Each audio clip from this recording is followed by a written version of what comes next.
Hey everyone, Mah-Dry-Bread here. Pokemon Heart Gold with only version exclusive Pokemon was a fun team run, but we've been doing a lot of those recently. Let's follow up with a solo run. Today's the day that we figure out would I be able to beat Pokemon Gold with a team of only one Murkrow. So I'm pretty pumped for this one. Murkrow is this really cool solo dark type that they introduced in Gen 2. I never really thought of it as a very strong Pokemon at the time, but looking at the stats, it's not bad.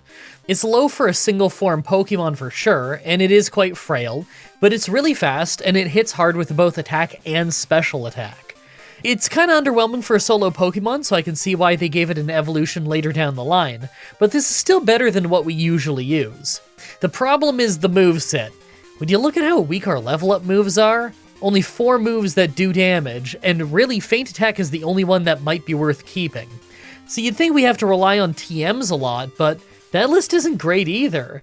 I guess Shadow Ball isn't bad, but Feint Attack is going to do the job just fine. I don't really need Shadow Ball. Icy Wind isn't nearly as strong as a better move like Ice Beam, but I guess I could still get use out of it against most of Lance's team by the end of the game. Maybe we go Fly, Feint Attack, Icy Wind, and Mud Slap by the end? I don't really feel like that's the kind of moveset that's going to get me through a solo run, but who knows, maybe our high attack stat is going to pay off. Like always, I'm writing the script as I go through the challenge, so all this part is being written before I've started. Everyone comment down below and guess if I can win or not. I know for sure I can beat Lance eventually, but I do worry that my moveset is going to be so limited that I won't beat Red. Let's explain the rules. In combat, I can only use Murkrow. I'll need other Pokemon to use HMs, but I won't be allowed to use any of those Pokemon in battle. No glitches or exploits, no items in battle, only Pokeballs, held items, and items outside of combat are allowed.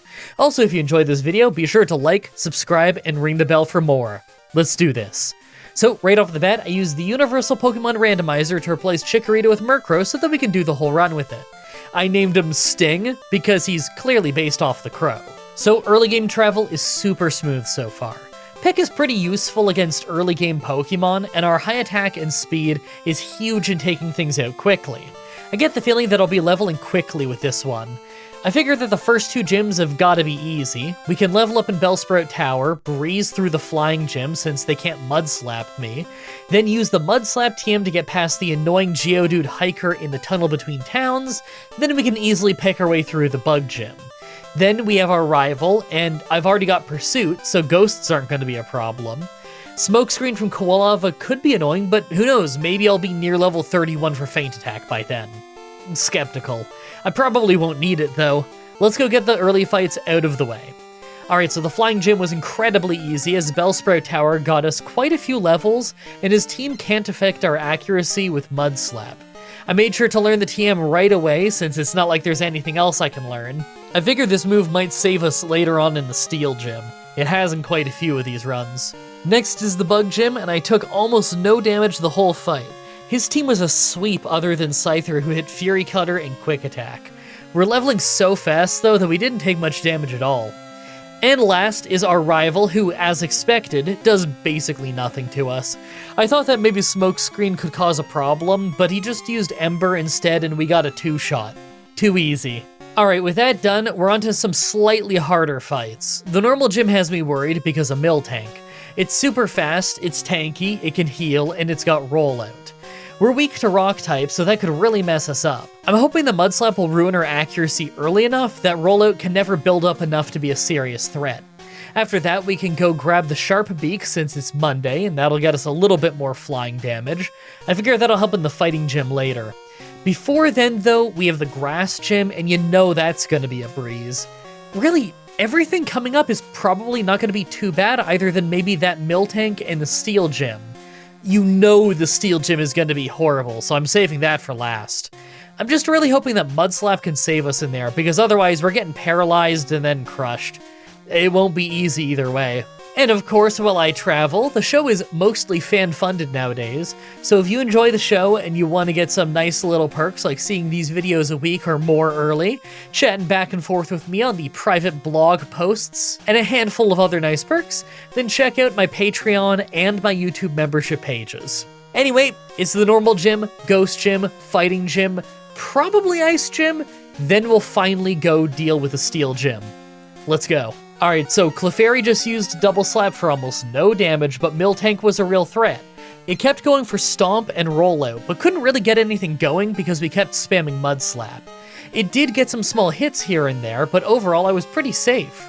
We actually did take about half of our health and damage by the end of the fight, but we still won on the first try, so it really wasn't that bad. Obviously, the Ghost Gym ends up being a one-shot sweep. I mean, how could it not be? His team is such a low level for a 4th gym leader, and we can just easily sweep him with Feint Attack. After that is the Flying Gym, and we didn't get hit a single time. We weren't so insanely beastly that we could just one-shot Poliwrath or anything, but it just used Mind Reader, so we just hardly two-shot it. He completely threw the fight with that move. He probably should have just gone for Dynamic Punch and prayed he gets crazy lucky. After that is the Ice Gym, and believe it or not, but thanks to a critical Aurora Beam from Dugong and Blizzard hitting us in Pillospine, we actually fainted the first time we showed up. The next try was a lot easier though, without the crit. We don't really get hurt nearly as much, and Pillospine wasted time with Fury Attack for no reason. Thanks for handing me that second fight, Price. I'll take that Icy Wind, thank you. I'll need this later for Lance. Alright, it's time for the Steel Gym. I've been worried about this one. Right away, I breathed a sigh of relief as our Mud Slaps were strong enough to one-shot the Magnemites. If those weren't one-shots, then we probably would have gotten paralyzed. Steelix is still a serious threat, though. The strategy here is to spam Mud Slap until her accuracy is as low as it can go, then use Nightshade until it faints. The Mud Slaps do a decent little bit of damage considering it's such a high defense Pokemon, but because she has a Hyper Potion, it isn't gonna do the job on its own. We get hit by some Iron Tails early on and are only one hit away from fainting, but it's not a very accurate move in the first place, so the accuracy drops quickly make it pretty much useless. Once we could switch to Nightshade, the Steelix was just hardly within range to go down in 2 hits, so I finished it off. That was all about the luck of Iron Tail missing when it needed to, but that was actually a first try. That was not that bad. Man, I'm so happy you get Mud Slap from that first gym. That is a lifesaver in gold. And of course, we have the rival fight right after, but it's not like it's usually that bad. We ended the fight with half of our health, but it's fine, because we just had some bad confusion luck. I'm sure I'd have won this fight 9 out of 10 times just fine. Alright, we're getting close to the Elite Four, but I think things are about to get a lot harder. I don't know if we're strong enough to one-shot the Dragonairs at the Dragon Gym. I think that if we can, then it might not be too bad, but if we can't, then we're getting paralyzed, and I don't see us surviving if we do. It makes Fly just about useless, since it's double the chance that we miss our turn. We do have pretty high attack now, though. Fly does still do decent damage, and we have a Sharp Beak to hold. We don't have any one move that hits super hard, but I think that our high attack might carry us through. Then it's one rival fight left, and with how easy the previous one was, I'm not all that worried. I love how fast this run's been going. So I get to the Dragon Gym, and it starts off really weird with me missing Fly, then Dragonair's Thunder Wave failing. But after that, we just one-shot all the Dragonairs with Fly. As Kingdra gets out, we miss Fly again in the exact same fight. Then she hit us with Smoke Screen, so I switched to Feint Attack. It was doing just exactly enough damage for a 2-shot, so we won on the first try in the Dragon Gym. Last is our rival. And for 9 tries in a row, we somehow got paralyzed off Thunder Wave after hitting Mud Slap. Every attempt fails fast, but I just wanted to show you this one, because I missed 2 flies in a row, and that's insane. Thankfully, after 10 tries at this fight, we didn't get paralyzed, and as a result, we swept his entire team like it was nothing. Rival fights are weird in this game sometimes. Now that we're at the Elite Four, let's take a look at our stats. Man, no wonder we've been hitting so hard. When you look at how high our attack and special attack are, really, even our worst stats aren't all that bad, and we're a lower level than we'd normally be at this point. I always thought of Murkrow as a Pokemon that got outpaced in the late game, but is actually doing really great so far. I really don't think that most of this Elite Four will be that hard other than maybe Lance. Make your final guesses on if we can win this or not. Let's do this. First is Psychic Trainer Will. Yeah, obviously the Psychic guy isn't going to be a problem at all. The real danger is in the next fight. Second is Poison Trainer Koga. Right away, thanks to Double Team, we missed Fly on Ariados, but it doesn't matter, he could hardly hurt us before we tried again and one-shot him.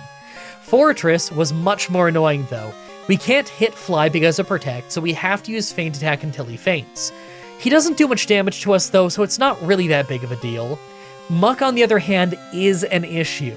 He wastes time with acid armor, but on the second round he hits toxic, so we have a strict time limit. We took him out. Next is Crobat, who wastes time with double team, so it's easily a 2-shot. But last is Venomoth, and it confuses us right away with Supersonic, and then we kept hitting ourselves until we fainted. Alright, look, I just got really unlucky at the end. I know I can win this. Yeah, that's what I thought. The very next try, and we both take way less damage and win easily. We still got confused, but just not hitting ourselves for one turn left us with a lot of health by the end. Third is Fighting Trainer Bruno. Yeah, obviously this was an easy one too. He's a fighting type trainer, and we're a strong flying type. I guess the Hitmontop at the start was a little annoying since it has Detect, so I knew Fly wouldn't work, but the whole fight was easy. Fourth is Dark Trainer Karen. Right away we lucked out on Umbreon as it decided to use Feint Attack instead of Sand Attack as we landed our first Fly, so we just got to use another one and knock it out. Umbreon is tanky, I was worried about that one. Her own Murkrow was next, but it was just using dark moves, so it also goes down easily. Houndoom was just a one-shot. Gengar right after is also a one-shot. I'm sure you won't be shocked to learn that the Vileplume at the end is again a one-shot. Finally, Pokemon Champion Lance. Right away, Water Onix always opens with Rain Dance, so we just hit Feint Attack and then Fly to take him out without getting hit. Second and third are both Dragonites, but thanks to them being double weak to Ice, they're both one-shots with Icy Wind. Next is Aerodactyl, and normally Icy Wind is a 2-shot, so we lose over half our health to Rock Slide, but on this try, we crit, so we stayed healthy. Charizard right after isn't a one-shot with Fly, so we do take a big Flamethrower before getting the 2-shot. Last is another Dragonite though, so I just hit Icy Wind for the one-shot. Believe it or not, but one try before this, we already had lost a bunch of health to Rock Slide, and this last Icy Wind missed, so we got taken out right at the end. With that victory, we get into the Hall of Fame and win the run, but you know it's not over yet. Gen 2 has all of Kanto in the post-game, including 8 gym battles and a secret final boss fight with Red. 7 of those 8 gym battles are super easy since they're weaker than the Elite Four, so we're gonna skip ahead to the next real challenge, Blue. On my way, I made sure to grab leftovers because I figure that is gonna help a lot. I'm not actually super worried about Blue, but I'm iffy on Red. I do actually think I can beat him now. This whole challenge has shown me just how strong Murkrow can be, but I do think I need to be level 100. I'm not totally sure. It really depends on what weird moves his team ends up using. If they use a lot of weather effects like usual, then it might end up being easy. Alright, Blue starts with Pidgeot, so I just hit Icy Wind. We ended up critting for a one-shot though. Really great start. Rhydon is nearly a one-shot, but all it did was Fury Attack, so he didn't take much damage before he fainted. Water Onix started a Rain Dance, so after the first Feint Attack, we just used Fly. Problem is, it left him with a tiny sliver, so he hit a Hydro Pump for most of our health. Then he used a full restore, so I had to keep on attacking. This time he did go down instead of dropping to a sliver, so we got past him, but we are really hurt. Arcanine is next, so I started using Fly right away. We crit for a one-shot, and I probably needed that because Flamethrower would have really hurt. Second from last is Alakazam, but of course it's a one-shot with Feint Attack. And last is Executor, but obviously it's also a one-shot. We got a little lucky with the crit on Arcanine, but I think we probably could have survived if that hit, since the rest of his team is Psychic type anyway. Alright, the real challenge. I got to Red at level 70, and instantly we got hit by Thunder and go from full health to 4 health. We land a decent hit, he heals, then quick attacks to make us faint. I mean, there was no way we were winning at this low of a level, but it's still pretty cool that we survived the first Thunder, I guess. I think we have to be closer to his level to handle this one. So I try a ton more at level 75. Pikachu just always opens with Charm now, and I really don't want that to hit, so I retry 6 or 7 times for it to miss. Once it does miss, we get to Blastoise in great shape. Are you ready to see some master strategy at work? Blastoise uses Rain Dance, then Blizzard. He actually missed, so we never got hurt. Why wouldn't he just use something like Surf? He'd have actually hit if he did that. Unfortunately, next is Snorlax, and it hit incredibly hard and we weren't doing much at all. Okay, we need to get a lot stronger, but I think we can do this. So I keep on trying all the way at level 85. Pikachu is still really dangerous, going between Thunder and Charm now. Eventually, I ended up rolling with this attempt with a Charm hit, just because at least it won't affect Feint Attack. All dark moves are special in this game. The problem is that without the good luck we had against Blastoise, we don't get past it with much health left, and we still never do much to Snorlax. It's looking like we have to be close to max level or at max level before we get the win here, but I'm still convinced it's possible. So I kept leveling and trying for ages, and here we are at level 100, and it finally seems to be possible.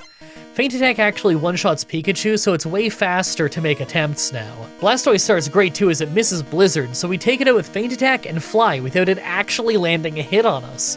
This is really good. Snorlax is next, and we never did much damage to it before, but by level 100, we finally take out a good chunk of its health. We had to switch to Mud Slap early since it was using Amnesia, and I wanted to play it safe. I got a few in, and then started using Fly as he rested. It took a while, but Fly was actually hitting really hard, and we ended up finally taking him out. Charizard was almost a one-shot with Fly, but he hit a huge flamethrower to do a ton of damage. I'm just lucky that he didn't burn us. We took him out right after. Next is Espeon, but it's just a one-shot with Feint Attack. And last is Venusaur, so I used Fly right away as he took in Sunlight, and then we hit the one-shot. It took until level 100, but we beat Red. I gotta say, I actually really liked that run. I always had this idea in my head that Murkrow was a really underwhelming Pokemon in Gen 2, but he did a great job. If you ever want to do one of these challenges where it sounds really hard, but it's actually a really fun time, then I recommend this one. I really hope you guys like that run. The next Pokemon challenge should be up next week on Saturday, like usual, with Pokemon Fire Red, with only one Phanpy. I haven't done a solo run with it since like 2020, and that recent Heart Gold run reminded me of how cool of a Pokemon it is, so I'm looking forward to that. As always, I'm looking at your suggestions in the comments, in the challenge request section of my Discord channel, and on Twitter. Subscribe, ring the bell, stay tuned. Outro time. Okay, a lot happened this week that was huge, and you know about it if you follow on Twitter or the YouTube post, community post section thingy. But I want to try and make the story really short, because I know that this week's challenge was a little bit short. I don't want like half the runtime to be outro. So I'm going to try my absolute best to give you the 5-minute version. Okay. As anyone knows, if you've watched my streams, I've been holding off on fixing my computer for like 6 years. For about 6 years, it's had some pretty severe heating problems that have gotten worse and worse and worse over the years, to the point that when I would open... I don't remember if it was Cinebench or if it was Afterburn, one of those softwares, it would tell me that my computer was underclocking at basically all times.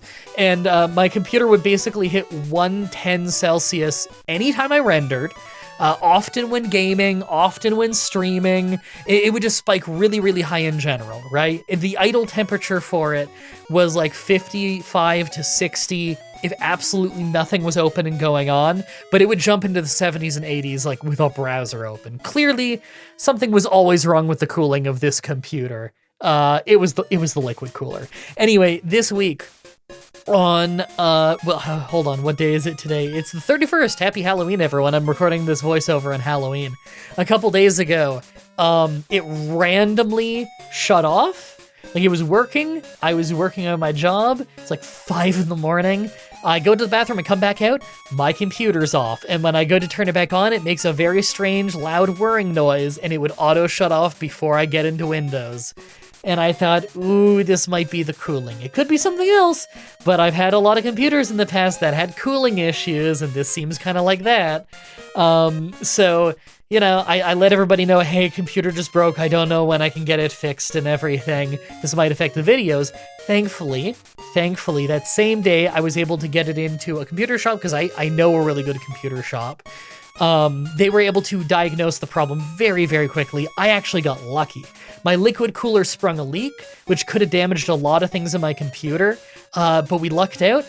He said that all of the liquid from the pump got shot up into the radiator, and so there was just this big, weird, gross growth thing in there that was really easy to clean out, and we just replaced the thing with an air cooler. And you know what? Air coolers have come such a long way, because this air cooler, not only is my computer running way cooler than it ever had before, and it's not throttling it or anything like that, but it's also dead silent. I don't hear it at all. It's nuts. I can stress test it. I can render things like before. The computer is running way, way better now. And I finally also, while I had it in the shop, decided, okay, I'm gonna bite the bullet and do the fixing of the other parts that have needed replacing for a long time. The motherboard has never worked correctly. It's always had dead SATA ports and weird USB issues. I needed to replace it anyway because I had DDR4 RAM. You don't get that anymore. Now it's DDR5, and that means you need a new CPU, so I had to get a bunch of stuff.